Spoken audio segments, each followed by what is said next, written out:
Hey friends, welcome back to Hot News. I mentioned in yesterday's video that we're actually in the middle of moving offices, so thank you for enduring with a green screen video for the time being, because everything else in this office is kind of gone. There's hardly anything behind this green screen. So we essentially have to make do with what we have, and green screen videos is what it's gonna be for a little bit. But in order to help pay for the transition, why don't you check out today's video sponsor, our merch. Yes, that's right, my friends. We have amazing merch. Check out this little motherboard design that we have, as well as a few other good designs that we have in our store, such as the Press F to Pay Respects, as well as our Hot Floppy shirt. Check them out at the link in the video description. Check that out. It'll help us out a lot, and it would be very much appreciated. So let's go ahead and jump on into the first article of the day. Is a brand new GPU from Nvidia, not launched by Nvidia, and just kind of, it's there, but not really. But they're going to sell it. So what's happening?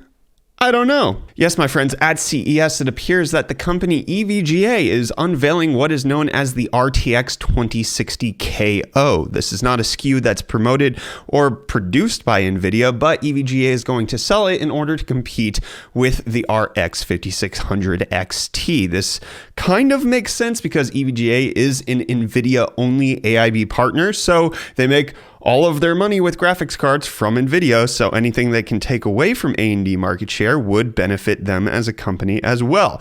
So in case you're wondering, what the heck is an RTX 2060 KO? Well, according to what EVGA put out, it shows that it's a $300 card, which is $20 more than the 5600 XT, but has RTX 2060 specs. So it's not an RTX 2060, it's slightly lower clock than that from what I'm gathering. It wasn't a whole lot of specific details, but it's also not an RTX 2060 Super. It's based on the TU106 silicon, and it's coming in at a price of $300, as I mentioned, and should launch on January 13th, later next week. This is actually a decent idea, especially considering that the price of this card is cheaper than most RTX 2060s on the market. The cheapest one that I could find right now is right in the $330 region. So if you save roughly 10% by going with an RTX 2060 KO and you only pay $20 more than picking up a 5600 XT, well then the RTX 2060 KO would be the best value $300-ish GPU on the market. It's clear why EVGA is doing this. It's unclear why they're labeling it like it's an Nvidia card, because the print that they have on their card like display shows the 2060 KO in green, which is how they denotate what's part of the Nvidia branding. So they have like the 1660 Super in some images showing the green font as well. It's weird. It's different because it's not a new EVGA card, like it's not a new shroud. It's the same one that's used on their 1660 Super SC Ultra Black. So it's not like they're making anything new. They're calling it the KO as if it's a new 2060 because it's cut down a little bit. So new 2060s entering the market in order to compete with AMD's RX 5600 XT, which it means that they're obviously taking it seriously, because if this doesn't exist, well then the 5600 XT is the best $300-ish graphics card on the market, because you'd have to spend over $50 more in order to get the cheapest 2060. What do you guys think of the RTX 2060 KO? Let me know down below in the comments. And then there were a couple of other GPUs announced at CES. MSI had their RTX 2070 Super Creation, which is a blacked out GPU. It looks phenomenal. This basically looks like their previous Evoke series without the gold accents, and you mix this with one of their unified motherboards, and then you add Thermaltake's new like tough RAM black RAM that they just announced at CES as well. You can check out a video of that by Zach's Tech Turf right up there, and man, you have a really clean like matte black system. It'd be gorgeous. But in case you want to go the opposite route, ASUS has come out with some new white components, including white liquid coolers and X570 motherboard white edition, which only has the plastic parts whites and not the PCB. Give us a white PCB, you cowards, just like Galax does with the RTX 2080 Ti. White PCB or bust. I'm not going to buy it just to get white shrouds. This is ridiculous. And then also the RTX 2080 Ti white edition, which has been out for a little bit. And lastly, in ROG Strix 850 watt white power supply. So you can build a whole lot of white stuff. Thermaltake also announced white tough RAM dim sticks, so you can pick those up too. Not paid for by them at all, just mentioning things that are coming out at CES this year.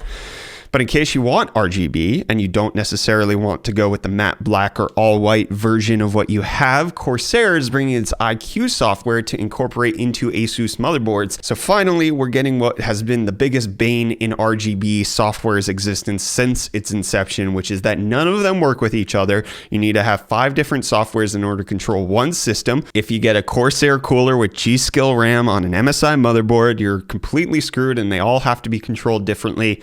Well, now ASUS motherboards with Corsair iCUE lighting software is coming out. But we had no idea when Comet Lake H was coming out, which is the mobile version of the next generation of Intel CPUs. And apparently Gregory Bryant saw this and decided to tweet out that they would indeed be coming out in the first quarter, because Intel only teased Comet Lake H. We covered that in a previous hot news video you can check out right there.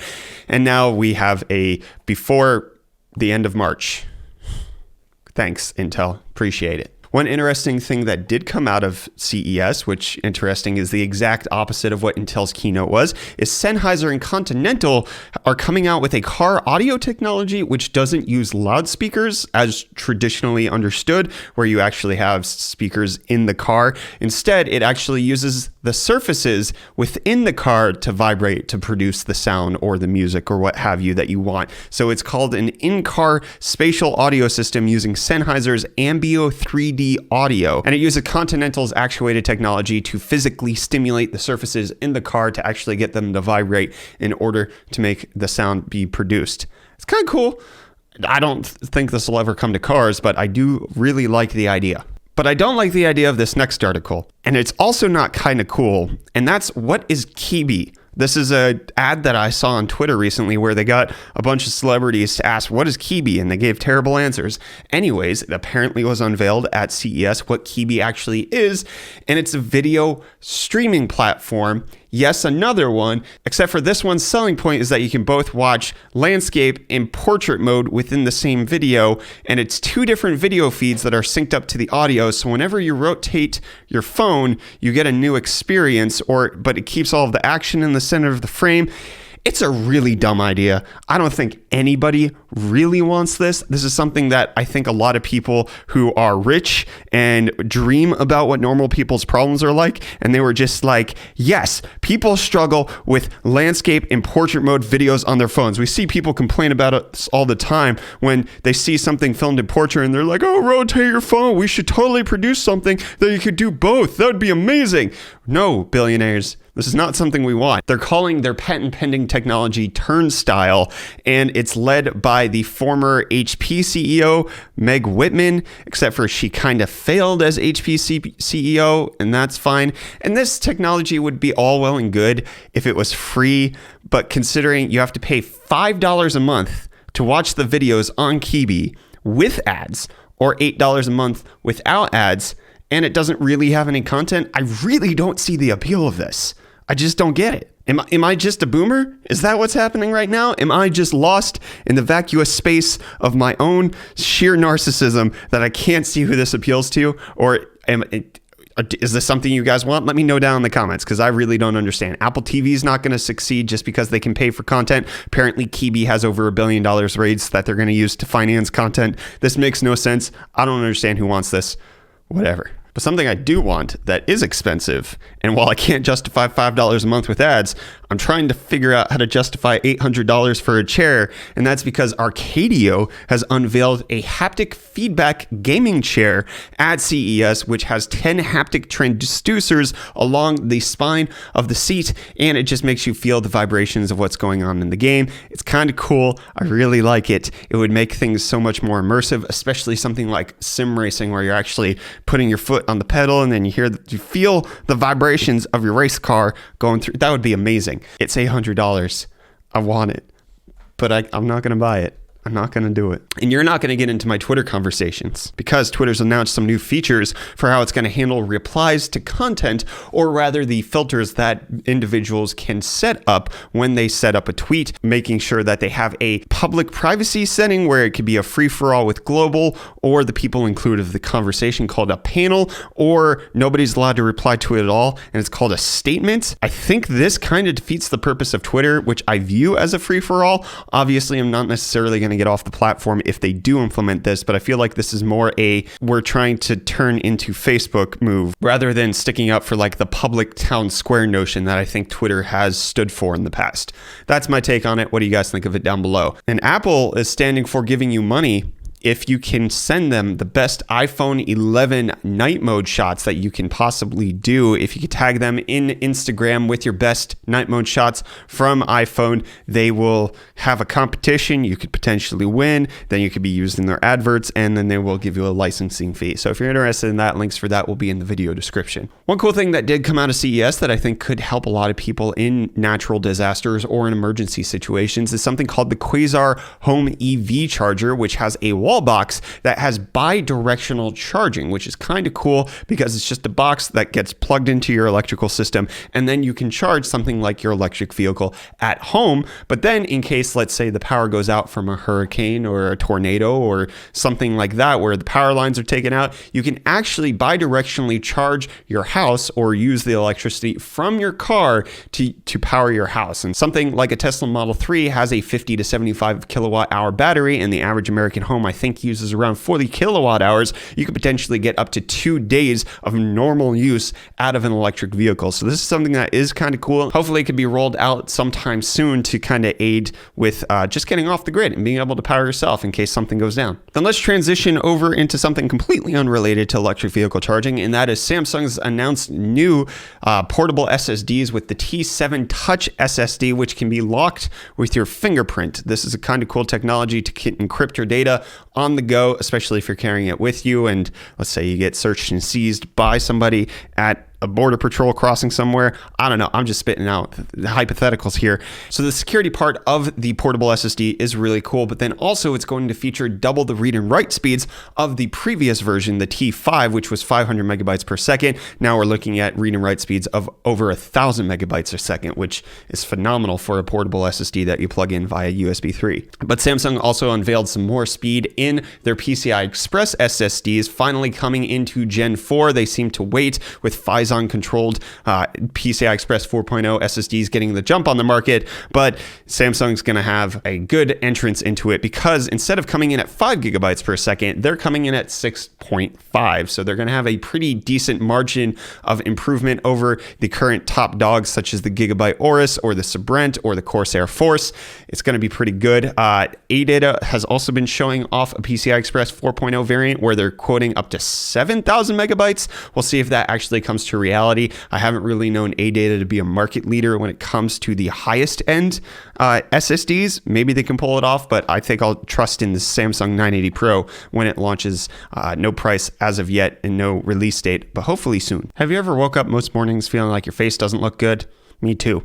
Well, there's a new showcase at CES from Opte, which just you put something on your face and it scans it, and then it covers up blemishes by 3D printing foundation onto the garbage part of your skin.